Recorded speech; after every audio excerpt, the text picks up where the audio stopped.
Welcome to Truth and Transcendence. You can find all our other episodes on truthandtranscendence.com. I received a timely reminder this morning.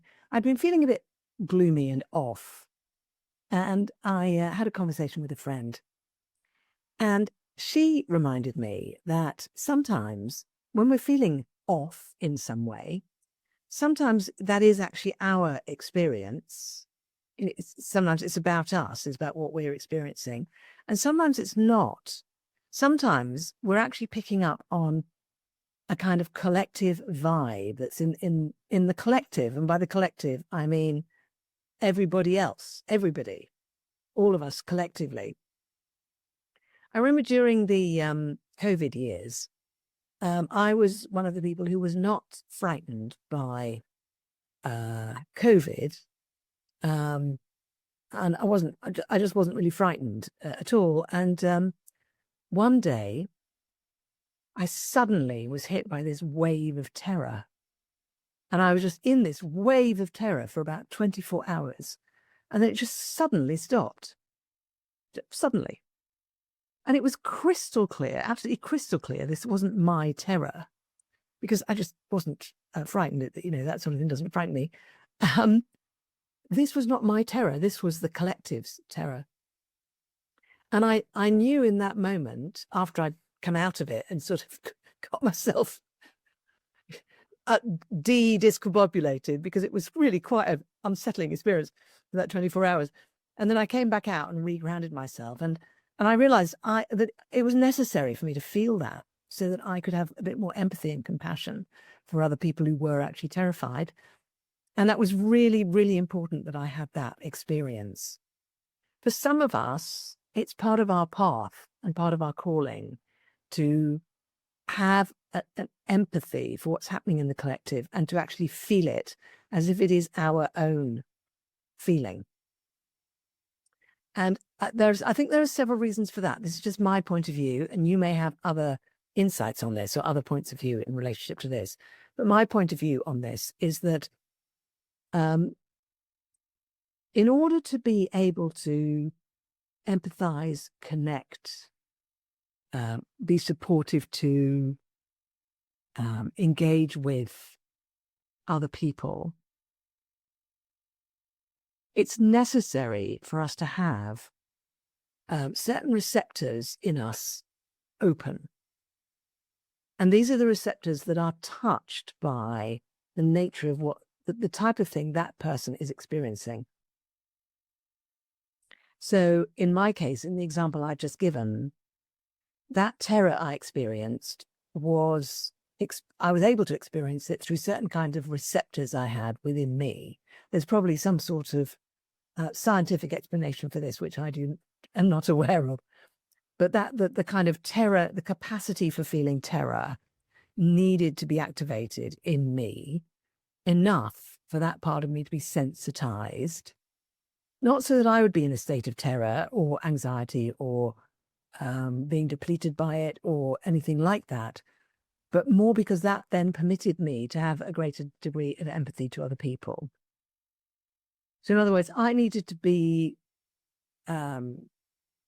affected by that experience myself in order to have some empathy for it in other people.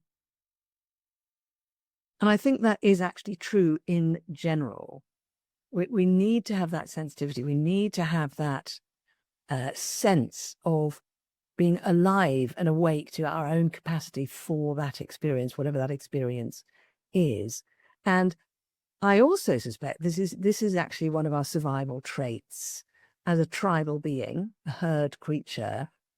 We need to be able to tune into the collective so that we can sense undercurrents, because those undercurrents are going to tell us what the collective needs, what the tribe needs from us.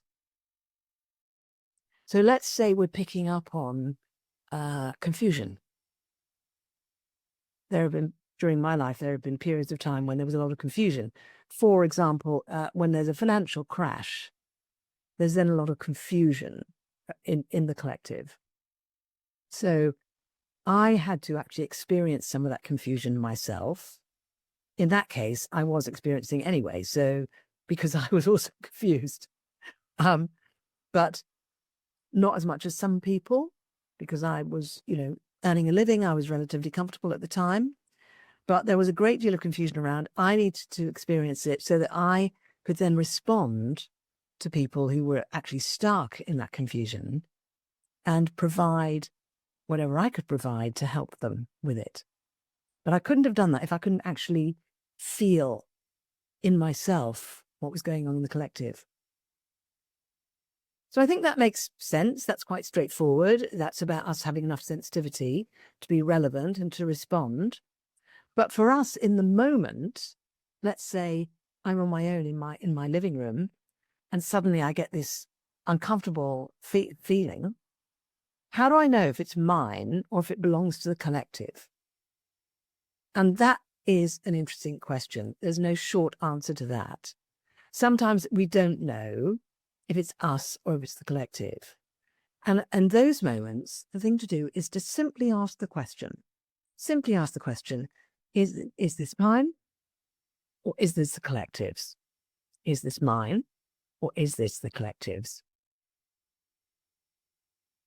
Now, the collective could be the group of people you're with, out for the evening with a group of people. There could be like a collective experience that you're picking up on.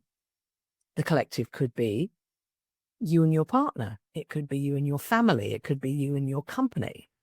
It could be you and a community you're part of. Or it could be a much broader collective than that. It could be the society that you're in, the country you're in, the state you're in, the territory you're in. It could be any of those things, because these things exist on the micro level and the macro level. Because it's also possible that we can genuinely ourselves be experiencing several things all at the same time, all of which are our own, possibly. Love, fear, joy, anger, grief. It's possible to experience all those all at the same time and have it all be our own experience. It can feel very, unsettling and confusing to feel things like that all at once, but it's possible we can do it. Equally, the collective can be experiencing many things. But sometimes there's a polarizing effect. Sometimes there's a very intense, strong, prevalent feeling or experience. And that's when it's particularly useful for us to be able to tune into it, and also very useful for us to be asking ourselves, is this mine or is this the collective's? Is this mine or is this collective's? So the recommendation is to ask the question and keep asking it until you get the answer. You will know. You will know. You might know when you ask the question first time. So yes, we do pick up on what's happening in the collective, and of course we have our own experience as well. Both are really important. Some of us are more connected to this than others. Some of us are still working on even identifying what we're feeling, let alone what the collective is feeling.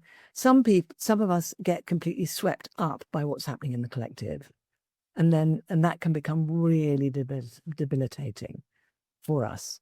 And if that's happening, we may need to get some help with it.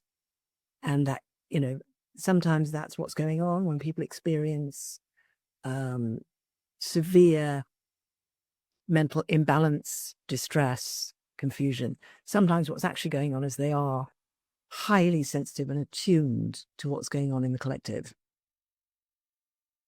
In which case, I need some assistance and support with it.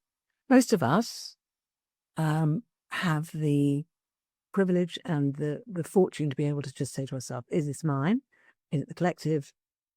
And sometimes we need to have a conversation with a friend and say, look, I'm not sure if this is mine or if it's the collective's. What do you think? And sometimes that's all we need. So something to think about, something to sense into, feel into over the coming week. Thank you for listening. Thank you for watching. Take care of yourself. Have a wonderful week, and I will see you next time. And please do check out my other episodes on truthandtranscendence.com.